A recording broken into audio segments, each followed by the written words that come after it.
معلوم مہدی کو کہتے ہیں۔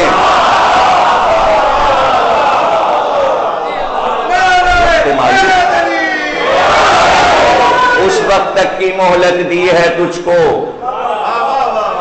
اس کو بھی پتا ہے کہ وہ آئے اور میری زندگی ختم ہوئی۔ اور حدیثوں میں یہی ہے پیغمبر اور مولا علی کے خطبوں میں کہ جب آمد ہوگی، اور آمد میں جب رجت ہے، اور جب سرکار دو عالم تشریف لائیں گے، اس وقت چیخے گا اور یہ کہتا ہوا بھاگے گا وہ آ گئے، وہ دن آ گیا، جو دن خود اس کو معلوم ہے۔ اور سرکار کے ہاتھوں سے ہی شیطان کا قتل ہے۔ شیطان کا قتل سرکار دو عالم کے ہاتھ سے ہے۔ اگر آپ مہدی کو نہیں مانیں گے، ان کے ظہور پر آپ ایمان نہیں لائیں گے، تو پھر آپ شیطان کے قتل سے بھی محظوظ نہیں ہو سکتے۔ سمجھ میں رجت بھی نہیں آئے گی۔ موت کو مولا علی قتل کریں گے، شیطان کو سرکار دو عالم قتل کریں گے، دجال اور سفیانی کو مہدی قتل کریں گے، اور کربلا کے قاتلوں کو امام زمانہ خود سزا دیں گے۔ یہ بھی سمجھنا کوئی مشکل بات نہیں ہے کہ کروڑوں برس کی یہ دنیا، اور سرکار کب آئے، بعثت کب ہوئی؟ 1400 برس پہلے۔ دنیا کروڑوں برس سے بنی ہوئی ہے، اور جب سرکار آئے پھر حدیث قدسی آئی، اور پھر اللہ نے کہا اے محمد میں نے یہ دنیا بنائی تمہارے لیے، تم نہ ہوتے تو نہ بناتا۔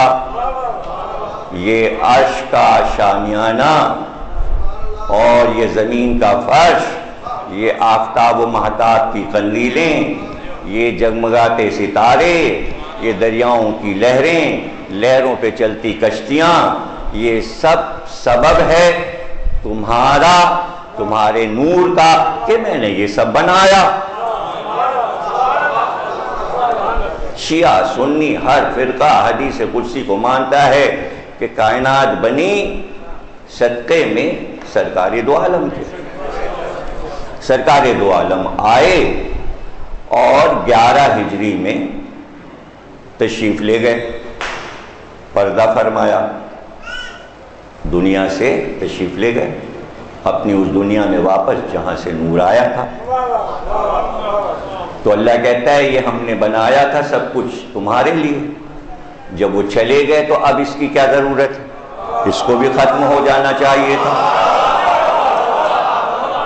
اب اس کو بھی ختم ہو جانا چاہیے تھا، اس لیے کہ یہ تو ایک عام سی بات ہے کہ جو ہر وقت ہمارے آنکھ کے سامنے ہوتی ہے، کہ جب کوئی مہمان خصوصی بلایا جاتا ہے، وہ کوئی سیاسی رہنما ہو، دینی رہنما ہو، اتنی محنت کر کے پوسٹر لگا کے بینر لگا کے اخباروں میں اعلان تاکہ مجمع ہو، لوگ آئیں، تو کتنا پیسہ لگا کے اسٹیج بنتا ہے، شامیانہ لگایا جاتا ہے، سجاوٹ ہوتی ہے، قالین بچھائے جاتے ہیں، پھول اور قمقمے اور روشنیاں ہوتی ہیں، مہمان خصوصی آنے والے ہیں۔ اور اگر 2 دن کا جشن ہے، 2 دن کا جشن ہے، تو جب جشن ختم ہو جاتا ہے اور مہمان خصوصی چلے جاتے ہیں، تو جہاں پہ اسٹیج بنتا ہے، جہاں شامیانہ ہوتا ہے، جہاں مخملی فرش ہوتا ہے، وہاں پہرے دار بٹھائے جاتے ہیں۔ دیکھو کوئی چیز خراب نہ ہو، کل پھر کسی کو آنا ہے، یہ شامیانہ رہے، یہ فرش رہے، یہ قمقمے رہیں، یہ لائٹ رہے، یہ لاؤڈ اسپیکر رہے، اس لیے کہ کل دوسرا مہمان خصوصی آئے گا۔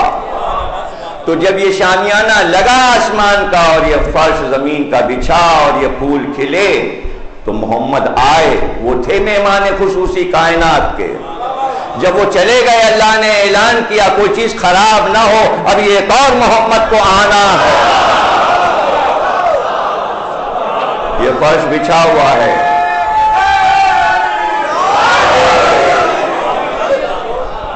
آمد ہے ابھی، ایک اور آمد ہے۔ انسان سمجھتے ہیں یہ سب ہمارے لیے ہے، نہیں۔ ہادی حجت، زمین پہ حجت نہ ہو تو ہم اپنی زمین کو ختم کر دیں۔ زمین قائم ہے حجت سے، اللہ کا نمائندہ زمین پر ہو، ورنہ سب چیزوں کو فنا ہے۔ اتنی حدیثیں پیغمبر نے سنائیں کہ ساری حدیثوں کو جمع کر لیجیے سب ایک طرف، اور اس سے زیادہ تعداد میں مہدی پر حدیثیں سنائیں۔ دیکھیے اتنی اس لیے سنا دیں کہ اس میں سے 5-10 تو کوئی نہ کوئی لکھ مرے گا۔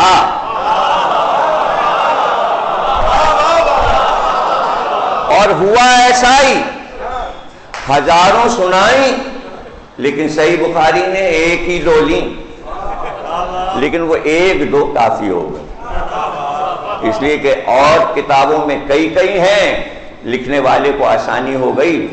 اس لیے کہ یہاں پر مسئلہ یہ آ جاتا ہے کہ اگر آپ کسی موضوع پہ کتاب لکھیں تو آپ کو یہ ثابت کرنا ہوگا بھائی کہ ترمذی میں ہے، مسلم میں ہے، تبری میں ہے، طبقات ابن سعد میں ہے، کنز العمال میں ہے، اس میں ہے، اس میں ہے، اس میں لکھ دیجئے، کتاب بن گئی۔ جیسے ہی کتاب آپ کی تیار ہوئی، پڑھا اور عالم نے فوراً کہا بخاری میں تو ہے نہیں، بیکار ہے آپ کی کتاب۔ یہ میں آپ کو 700 سال کی تاریخ سنا رہا ہوں، بخاری کو لکھے 700 برس ہو گئے جب بخارا میں لکھی گئی، روس کے ایک اسٹیٹ میں، اور اتنی مشکلوں سے کتاب لکھی گئی کہ ان کے سامنے انبار تھا حدیثوں کا۔ بغداد گئے اور یہاں گئے اور کوفے گئے اور شام گئے اور سب بوریوں میں بھر کے حدیثیں لے آئے۔ اب دیکھا انہوں نے کہا یہ تو سچی جھوٹی سب ملی ہوئی ہیں ان کی نظر میں۔ تو پھر انہوں نے مصلی بچھایا، ایک طرف حدیثیں رکھیں، ایک طرف قرآن اندازی کا پرچہ رکھا، صحیح غلط صحیح غلط۔ پھر 2 رکعت نماز پڑھی، نماز ختم کی، ادھر سے ایک حدیث اٹھائی، ادھر سے ایک پرچہ اٹھایا، حدیث کھولی، پرچہ کھولا، پرچے پہ لکھا صحیح، حدیث کو پڑھا صحیح، بیچ میں رکھ دیا۔ پھر 2 رکعت نماز پڑھی، پھر ایک حدیث اٹھائی، پھر پرچہ اٹھایا، پھر حدیث اٹھائی، پھر 3 جلدیں اس طرح لکھیں کہ ہر حدیث پہ 2 رکعت نماز پڑھ کر استخارہ لیا کہ صحیح کہ غلط۔ تو ظاہر ہے کہ اللہ کہتا گیا یہ صحیح ہے یہ غلط۔ استخارہ تو اللہ کے لیے ہوتا ہے نا، کوئی اپنا تو ہوتا نہیں، اللہ رائے دیتا۔ تو اللہ نے رائے دی کہ یہ صحیح ہے، اس لیے کتاب کا نام ہوا صحیح، پورا نام یہ ہوا صحیح بخاری بعد کتاب باری، یعنی قرآن کے بعد دوسرا مرتبہ۔ اب اس میں اتنا بڑا عقیدہ ہے، دیکھیے سب سے بڑا عقیدہ مسلمانوں کا جو ہے توحید، نبوت، خلافت، قرآن، فرشتے، حدیث، کچھ نہیں، ان سب کے اوپر ہے صحیح بخاری۔ اس سے بڑا عقیدہ 72 فرقوں کا نہیں ہے۔ کیا مطلب؟ جو چیز بخاری میں نہیں ہوگی اس کو نہیں مانا جائے گا، یہ اصول ہے، نہیں ہے تو نہیں۔ چونکہ ابو طالب کا کلمہ پڑھنا وہ حدیث نہیں لی بخاری نے، استخارہ نہیں آیا، اس لیے انہوں نے کہا دنیا ادھر کی ادھر ہو جائے، ہزاروں مورخ اور محدث لکھ دیں کہ کلمہ پڑھا ابو طالب، چونکہ امام بخاری نے نہیں لکھا اس لیے نہیں مانیں گے۔ جہاں یہ شدت ہو، اگر ایک حدیث امام مہدی کی بخاری میں نہ ہوتی تو پورا عالم اسلام انکار کر چکا ہوتا۔ ایک حدیث، اور وہ حدیث یہ ہے کہ حضور نے فرمایا نہیں آئے گی قیامت، نہیں آئے گی قیامت جب تک کہ میرا بیٹا مہدی نہ آ جائے۔